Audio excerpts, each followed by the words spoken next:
National Resilience Institute, the Republic Indonesia, presents Jakarta Geopolitical Forum 2022. Geo-Maritime Chasing the Future Global Stability. August 24 and 25th. Keynote speaker Joko Widodo, Andi Wijayanto. Speakers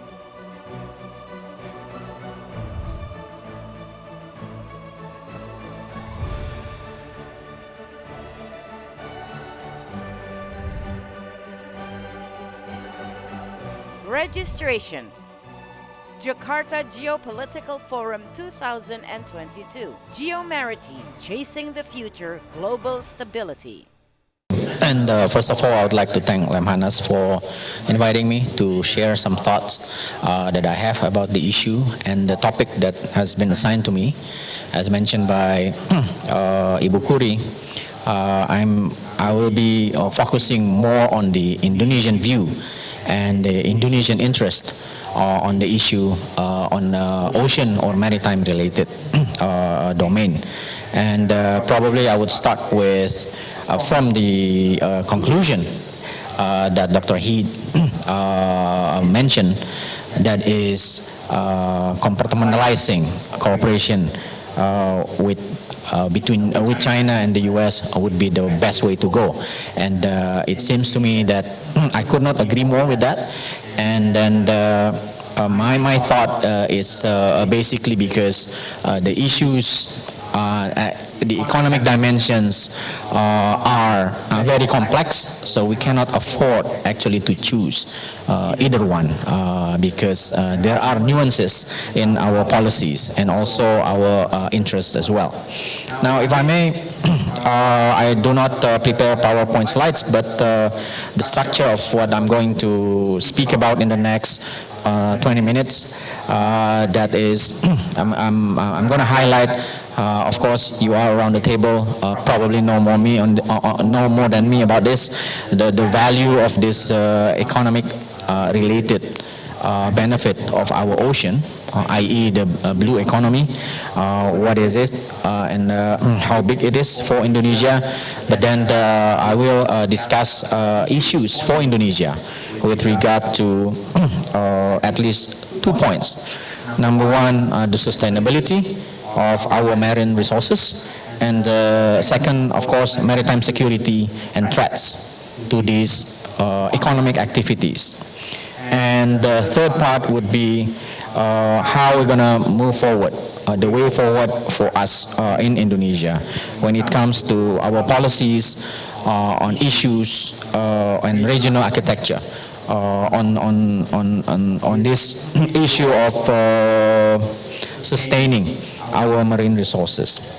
Now, the value of blue economy. When we are talking about geoeconomics, for sure it entails the value of economics from the perspective and consideration of geography. In the simplest setting, in a state level analysis, geoeconomics basically means to simply consider the perspective of one's state economy in relations to its geographical surrounding, state neighbors, regions, and so on. Now, in viewing the geoeconomics of Indonesia's blue economy, therefore, key consideration to be made, I think, is about how Indonesia's marine economy can be viewed in terms of our geographical location vis-a-vis other countries and actors in the region, especially those closest to us and most exposed geographically to Indonesia. That is, direct region of Southeast Asia and East Asia. Although when we are talking about in the Pacific, the Indian Ocean part should be included in the equation, but I think we have to acknowledge more of the attention have been given to the Pacific part of our ocean. And then, of course, we also need to consider and observe the many dynamics surrounding the relationship between countries and actors in our regions. It can be about regional integration, ASEAN come to mind, also governance, regional governance on the issue, and international governance, and relationships of countries' interaction overall. Now, for countries in East Asia and Southeast Asia, the blue economy constitutes of a large portion of our economies.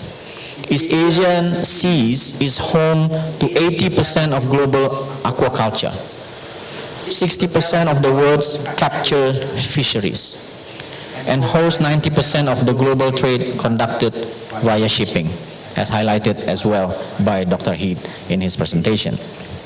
For certain countries, including Indonesia, the ocean economy or blue economy constitutes of over 20% of its GDP. So it's really, really big. We have to really highlight this. Data from ADB 2021, quoting PIMSI, shows how Indonesia's ocean economy accounts for 28% of our GDP. So we could not emphasize more how important our ocean is to our economy. Now, the importance of the ocean economy for countries like us has meant that the security of the ocean also represent our livelihood and survival.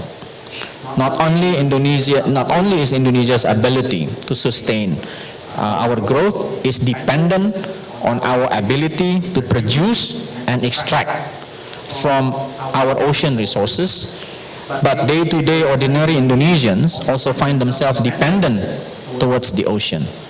So we are not only talking about high politics or geopolitical tensions and so on, but the livelihood of our very own citizens, in large part dependent on the ocean as well. So for instance, reports have estimated that around 80% of Indonesia's population can be categorized as being dependent on fishery resources. Even more directly related, 60% of the Indonesian population approximately live inside or around coastal areas. So this is our livelihood. Now for Indonesia, key to making use the full potential of our blue economy is to sustain the level of production while also securing our capacity to produce and trade the marine economic resources. Here lies to Indonesia's interest to manage the sustainability of our marine resources and to maintain a secure, stable, rules-based and open oceans. So we are not talking about geopolitical issues. It cannot be separated from our own domestic economic issues. Indonesia will not be able to exploit the full potential of our marine economy without a secure, stable, and open ocean. All the more so surrounding its direct maritime region. Indonesia will be faced with issues regarding supply shortages, energy, and food will be crucial if our oceans are not safe, and thus will face problem in safeguarding our own economic growth. Now, what are the issues for Indonesia in this regard? Number one, sustainability of marine resources. One big issue is overfishing. Right. At the state level, two key issues surrounding the development of blue economy in the region have arisen. First are issues related to sustaining level of production, as I mentioned earlier. Second is to ensure that this production, including its extraction activities, remains optimal and secure, free from threat of external actors, whoever they may be. The first issue relates very much to the sustainability in relation with the possible future collapse in face of the vast rise of demands to sea products. In terms of sustainability of production over the last few decades, the demand towards ocean resources have grown to a tremendous level. Global production of fish and seafood, for instance, have quadrupled over the past 50 years. Data of capture fishery production between 1960 and 2018 from our World in Data, sourced from the FAO, have indicated the difference 58 years can make. In 1960s, capture fishery production in East Asia and Pacific, as an indicator, accounts to 11.5 million tons. But in 2018, the numbers has amounted to 40.69 million tons. The rise in numbers of seafood produced from fish farming or aquaculture is even more staggering, from 1.5 million tons in 1960 to 94.6 million tons in 2018. So these are the demand for fish products. As a side note, if I may, Indonesia's capture fishery production accounts for around 7% of the global market capture production. This is, I think, quite a significant number.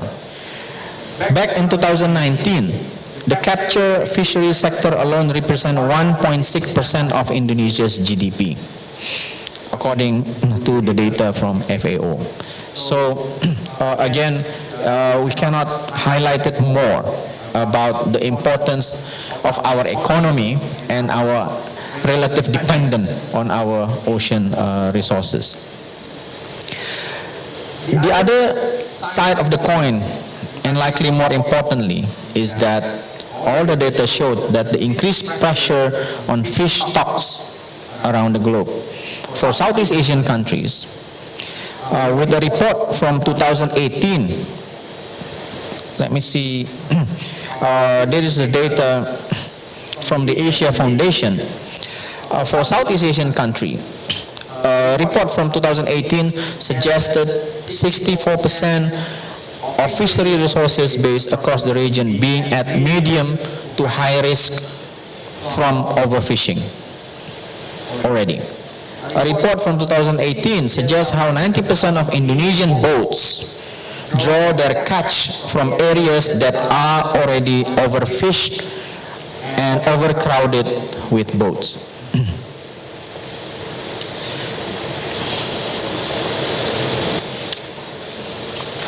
Second issue for Indonesia, of course, is maritime security and threats to extraction and seaborne trade, traditional and non-traditional security issues.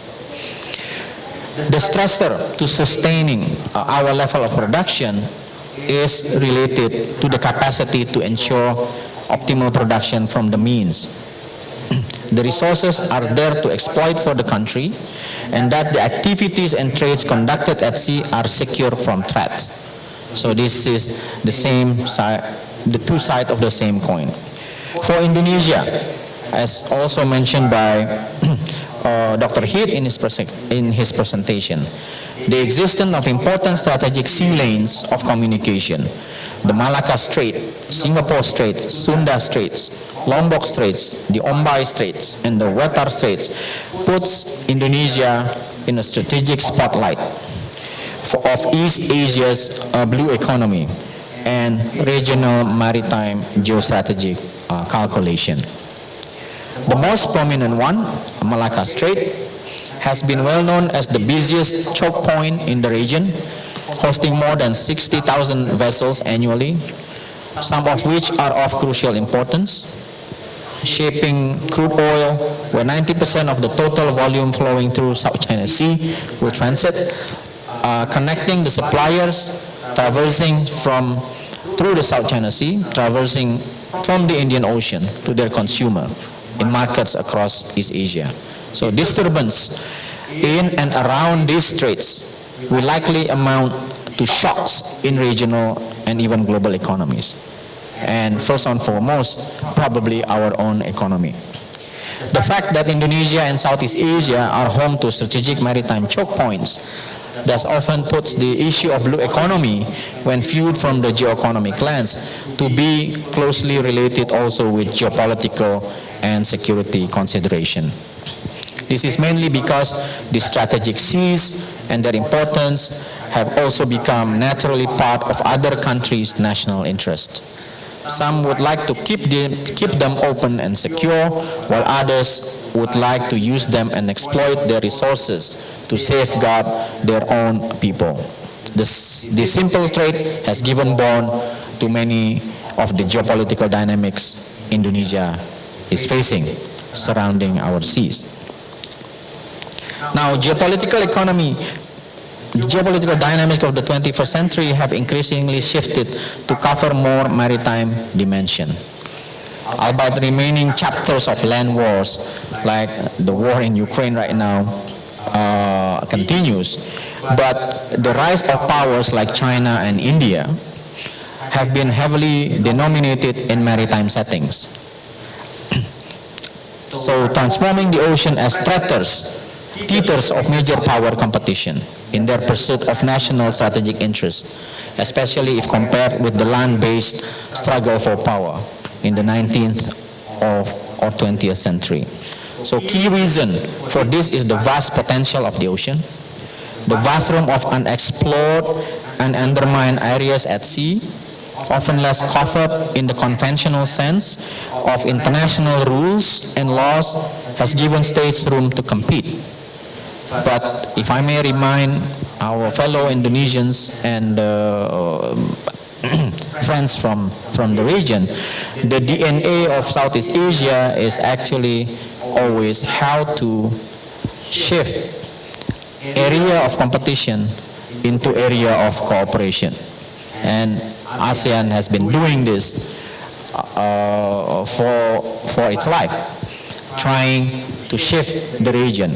Of course, competition will be there, but our DNA has always been to transform this into sets of cooperation. So again, what has been concluded by Dr. Heath, I think we need to highlight that our region, maritime issue in the region, in my opinion, should not be defined by the state of affairs between US and China. It should be defined by our own economic interests as well. We cannot escape from the geopolitical competition for sure, but we should not be defined by this geopolitical competition because the issues are too complex for us in terms of the economy and our own livelihood. Power projections at sea have also been observed to be increasing in frequency. At least if we look at the data, judging from the data, the number of missions and operations from various countries conducted around the South China Sea. With the increased number of interaction between countries at sea, posturing as being against one another, this also has increased the scale of potential escalation from misperception at sea. And that is why I think a forum like this can be used to dispel all of this, at least some of this misperception. What are the recent examples of this potential escalation? Number one, data shows military operation around the South China Sea has been increased. I should not, data are over there. Number two, US and Chinese naval bases exist, suggesting potential sea curtains in times of military tension that would suspend economic relations and economic transportation. Number three, the most recent one, Chinese escalation from just one high-profile visit by United States official to Taiwan. With one state visit, there is escalation on the Chinese part. So these seemingly grand dynamics happening further away from Indonesian shores are nonetheless important for Indonesia's marine economy. Not only direct impacts such as ecological damage should a confrontation in the South China Sea happens, that Indonesia's marine ecology will also bear the burden of, remember, the ocean is the ultimate one that will bear the burden, and Indonesia would probably one of the most affected ones. Southeast Asia and East Asia are in fact sub-regions crucial to the export of our marine economic products. So our export and import in these marine-related products are dependent on the ocean and through Southeast Asia and East Asia.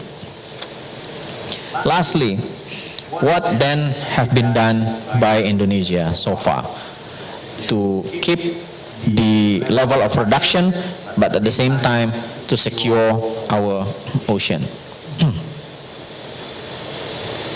Number one, I think rules and regulations, domestic rule and regulations are abound. Indonesia's regulation to the management of marine economy are plenty. Most directly related among them would be the laws concerning resources management and protection, Law number 45 of 2009 and Law number 32 of 2009. And we have also the laws to cover import-export policy, restriction and limitation, also related to marine production. Under the current government, as we all know, there's this doctrine of a global maritime fulcrum, that then followed by the publication of Indonesia's national ocean policy in 2017. And in the ocean policy dictates on sustainable development. So sustainable part is important. That development of various economic activities must be implemented based on sustainable development principle. And this needs to be highlighted when it comes to cooperation with our partners. And we also have Indonesia's Maritime Policy Plan of Action and the Plan of Action of Indonesia's Maritime Policy 2021-2025. So the new government after 2024 needs to continue this. 1 more minute, Dr. Vermonte. Lastly, very lastly, the regional architecture. Indonesia is a member of various regional and global arrangements on fisheries, Food and Agriculture Organization, the UN Environment Program, and so on and so forth, the UN Fish Stock Agreement, and so on. We are regional membership in Regional Fisheries Management Organization, membership in the Regional Plan of Action for Combating Illegal, Unreported, and Unregulated Fishing, and also regional platforms such as IORA and so on. But the problem with this is eventually whether the leadership of the country will carry on and will understand how important our marine is, our ocean is, and how we strike a balance when the geopolitical tension happen. Second, of course, Indonesia would not stand alone, could not stand alone, and we have regional groupings, ASEAN. Indonesia probably is not as powerful to challenge either side, or US and China, but with ASEAN as a grouping, we may have some leverage. Now the question is, will Indonesia be interested in leading ASEAN once more? Thank you.